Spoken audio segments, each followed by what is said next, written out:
بسم اللہ الرحمن الرحیم۔ اللہ رب محمد صلی اللہ علیہ وسلم، نحن عباد محمد صلی اللہ علیہ وسلم، الصلاۃ والسلام علیک یا سیدی یا رسول اللہ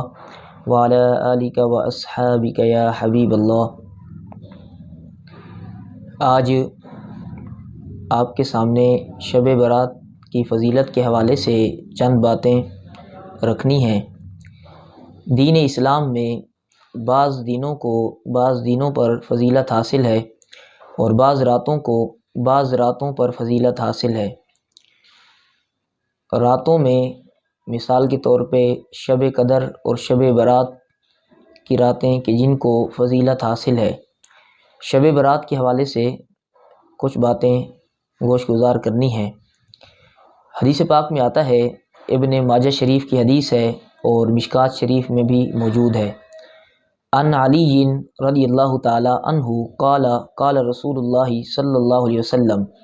مولا کائنات حضرت علی المرتضیٰ رضی اللہ تعالی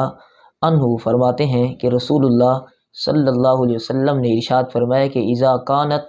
لیلۃ النصف من شعبان، کہ جب شعبان المعظم کی نصف رات یعنی 15 کی رات آتی ہے، فقوموا لیلہا، فرمایا کہ تم اس رات میں قیام کرو، وصوموا نہارہا، اور اس کے دن میں روزہ رکھو، فإن اللہ تعالی ینزل فیہا لغروب الشمس الی السماء الدنیا، حضور فرماتے ہیں کہ اللہ تعالیٰ اس رات میں غروب شمس سے آسمان دنیا کی طرف نزول فرماتا ہے۔ فیقول، اللہ کریم ارشاد فرماتا ہے، الا من مستغفر، کہ ہے کوئی بخشش مانگنے والا، فاغفر لہ، میں اس کو بخش دوں، الا من مسترزق، ہے کوئی رزق مانگنے والا، فارزقہ، میں اس کو رزق عطا کر دوں، الا من مبتل، کیا کوئی ہے مصیبت زدہ، فاعافی، کہ میں اس کو مصیبت سے نجات عطا فرما دوں، الا قضا حتی یطلع الفجر، حضور فرماتے ہیں کہ طلوع فجر تک اللہ تعالیٰ کی رحمت یہ آوازیں دیتی ہے۔ تو آج ہمیں سوچنا چاہیے کہ اگر کسی کی طرف سے ہمیں کوئی انعام ملنے کی نوید آئے تو ہم جو ہے وہ اس انعام کو پانے کی کوشش کریں گے۔ کوئی کہے کہ آپ کو یہ انعام مل جائے گا، آپ نے یہ کام کرنا ہے، مثال کے طور پہ آپ کو جو ہے وہ کرولا گاڑی مل جائے گی، لیکن آپ کو یہ کام کرنا ہوگا، آپ کو بنگلہ مل جائے گا، آپ کو یہ کام کرنا ہوگا، تو ہو سکتا ہے یہ سچ بھی ہو سکتا ہے کہ یہ جھوٹ بھی ہو، لیکن شب برات کی رات ایسی رات ہے کہ اللہ کریم ارشاد فرماتا ہے کہ ہے کوئی بخشش مانگنے والا، میں اس کو بخش دوں، ہے کوئی رزق مانگنے والا، میں اس کو رزق عطا کر دوں، ہے کوئی مصیبت زدہ کہ میں اس کو نجات عطا فرما دوں۔ تو اللہ کریم کی ہر بات سچی ہے، ومن اصدق من اللہ قیلا ومن اصدق من اللہ حدیثا، اور اللہ تعالیٰ وعدے خلافی بھی نہیں کرتا۔ تو ویسے ہم چاہتے ہیں اور ہر مسلمان مومن چاہتا ہے کہ میری بخشش ہو جائے، میری گناہوں کی معافی ہو جائے اور میں مصیبت مجھ سے ٹل جائے اور میرے رزق میں برکت ہو جائے۔ تو اگر رزق میں برکت چاہتے ہیں، اپنے گناہوں کی معافی چاہتے ہیں، اپنی مصیبتوں سے نجات چاہتے ہیں، تو اس رات میں اللہ کی عبادت کریں تو مصیبتیں بھی دور ہو جائیں گی، رزق میں بھی برکت ہوگی اور گناہ بھی معاف ہو جائیں گے۔ اسی طرح مشکات شریف کے اندر حدیث ہے، ان عائشہ رضی اللہ عنہا قالت، حضرت عائشہ صدیقہ رضی اللہ تعالی عنہا فرماتی ہیں کہ میں نے رات کو حضور نبی رحمت صلی اللہ علیہ وسلم کو نہیں پایا، تو فرماتی ہیں کہ فَإِذَا هُوَ بِالْبَقِيعِ، میں نے حضور نبی رحمت صلی اللہ علیہ وسلم کو تلاش کرتے کرتے جنت البقیع میں پایا۔ تو جب حضور نے حضرت عائشہ صدیقہ رضی اللہ تعالی عنہا کو دیکھا تو فقال اکنتی تخافین ان یحیف اللہ علیک ورسولہ، حضور نے فرمایا کہ اے عائشہ، کیا تمہیں یہ خطرہ لاحق ہوا کہ اللہ اور اس کا رسول جو ہے وہ تمہاری حق تلفی کریں گے؟ قلت، حضرت عائشہ صدیقہ فرماتی ہیں میں نے عرض کی کہ یا رسول اللہ صلی اللہ علیہ وسلم، انی ظننت انک اتیت بعد نسائک، حضور میں نے گمان کیا ہے کہ شاید آپ کسی اور زوجہ کے پاس چلے گئے ہوں گے۔ فقال ان اللہ تبارک و تعالی، حضور نبی رحمت صلی اللہ علیہ وسلم نے ارشاد فرمایا کہ بے شک اللہ تعالیٰ نصف شعبان المعظم کی رات کو آسمان دنیا کی طرف نزول فرماتا ہے، فیغفر لاکثر من عدد شعر غنم کلب، حضور فرماتے ہیں کہ اللہ تعالیٰ اس رات میں قبیلہ بنو کلب کی بکریوں کی بالوں کی تعداد کے برابر لوگوں کی بخشش فرما دیتا ہے۔ اب یہاں قبیلہ بنو کلب کا ذکر ہوا، اس کی وجہ علماء بیان کرتے ہیں کہ قبیلہ بنو کلب کے پاس سب سے زیادہ بکریاں تھیں، اور اتنی بکریاں تھیں کہ جن کا شمار نہیں ہو سکتا، ان گنت ان کی بکریاں تھیں، اور ایک بکری پہ کتنے بال ہو سکتے ہیں کوئی گن نہیں سکتا، کوئی شمار نہیں کر سکتا۔ تو جس قبیلے کی بکریاں اتنی ہوں کہ جو شمار میں نہ آتی ہوں، تو ان بکریوں کی بالوں کی تعداد پھر کتنی ہوگی اللہ اور اس کے رسول کے علاوہ کوئی اندازہ نہیں لگا سکتا۔ تو اس رات میں اللہ تعالیٰ قبیلہ بنو کلب کی بکریوں کی بالوں کی تعداد کے برابر لوگوں کی بخشش فرما دیتا ہے۔ دعا ہے اللہ کریم ہمیں بھی ان لوگوں میں شمار فرمائے کہ جن لوگوں کی اس رات میں بخشش ہونی ہے۔ آگے آئیے، حضرت عائشہ صدیقہ رضی اللہ تعالیٰ عنہا سے یہ بھی روایت موجود ہے، مشکات شریف کے اندر بھی موجود ہے، امام بہقی نے بھی اس روایت کو لکھا ہے۔ ان عائشہ عن النبی صلی اللہ علیہ وسلم، حضرت عائشہ صدیقہ نے حضور نبی رحمت صلی اللہ علیہ وسلم سے روایت کی،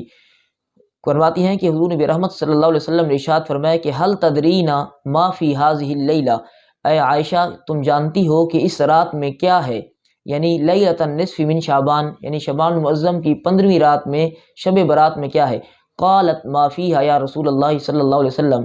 ام المؤمنین نے عرض کی کہ یا رسول اللہ صلی اللہ علیہ وسلم آپ ہی بتا دیں، آپ ہی ارشاد فرمائیں کہ اس رات میں کیا ہے۔ حضور نے فرمایا کہ ففیہا ان یکتب کل ہالک من بنی آدم فی ہذہ السنہ، اس رات میں اللہ تعالیٰ ہر اس بندے کا نام لکھ دیتا ہے جس نے اس سال کے اندر انتقال کرنا ہوتا ہے۔ وفیہا ترفع اعمالہم، اور اس رات میں بندوں کے اعمال نامے اللہ کی بارگاہ میں پیش کیے جاتے ہیں۔ وفیہا ترزق ارزاقہم، اور اس رات میں بندے کا مومن کا رزق لکھا جاتا ہے کہ اس کو رزق کتنا ملنا ہے۔ حضرت عائشہ صدیقہ عرض کرتی ہیں کہ میں نے پھر عرض کیا رسول اللہ صلی اللہ علیہ وسلم ما من احد يدخل الجنۃ الا برحمت اللہ، حضور کیا کوئی اللہ کی رحمت کے بغیر جنت میں داخل نہیں ہوگا؟ تو حضور نے فرمایا کہ نہیں، کوئی بھی اللہ کی رحمت کے بغیر جنت میں داخل نہیں ہوگا۔ ام المؤمنین فرماتی ہیں میں نے عرض کی کہ یا رسول اللہ صلی اللہ علیہ وسلم کیا آپ بھی اللہ کی رحمت کے بغیر جنت میں نہیں جائیں گے؟ حضور نے فرمایا کہ لا، نہیں، میں بھی اللہ کی رحمت کے بغیر جنت میں داخل نہیں ہوگا۔ لیکن حضور نے فرمایا فوضع یدہ علی ہامتہ، حضور نے اپنا ہاتھ مبارک اپنے سر پہ رکھا اور حضور نے فرمایا کہ ولا انا، میں بھی اللہ کی رحمت کے بغیر جنت میں داخل نہیں ہوگا، الا ان یتغمدنی اللہ منہ برحمت 3 مرات، حضور نے 3 مرتبہ یہ جملہ ارشاد فرمایا کہ لیکن اللہ کی رحمت نے مجھے ڈھانپ لیا ہے۔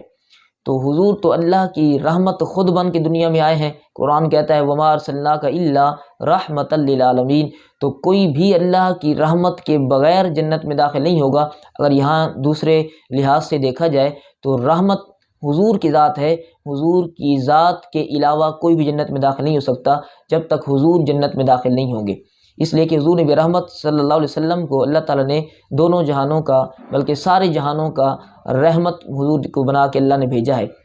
اس رات کے مختلف نوافل علماء نے اپنی اپنی کتابوں میں لکھے ہیں۔ ایک قول سیدہ طیبہ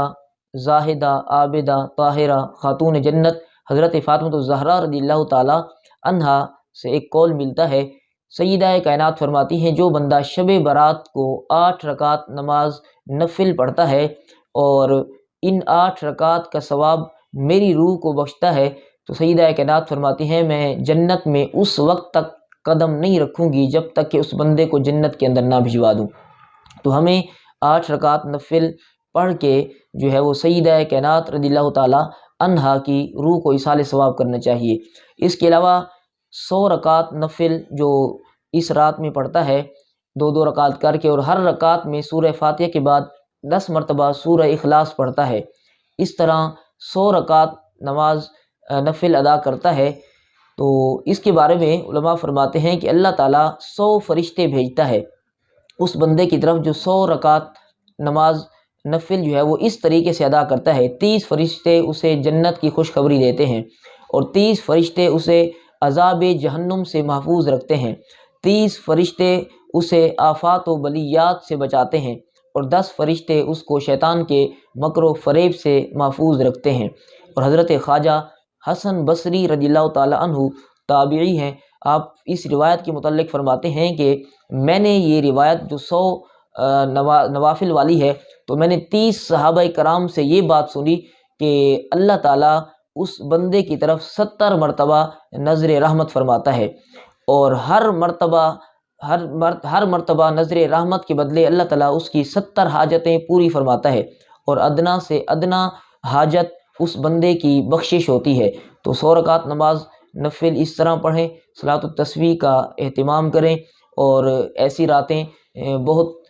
جو ہے وہ خوش نصیبوں کو ملتی ہیں۔ ہو سکتا ہے کہ اگلے سال ہمیں یہ رات میسر ہو یا نہ ہو، تو اس رات کو غفلت میں نہیں گزاریں، اللہ کی عبادت میں ہی گزاریں۔ اللہ تعالی ہم سب کو عمل کرنے کی توفیق عطا فرمائے۔ وآخر دعوانا الحمد للہ رب العالمین۔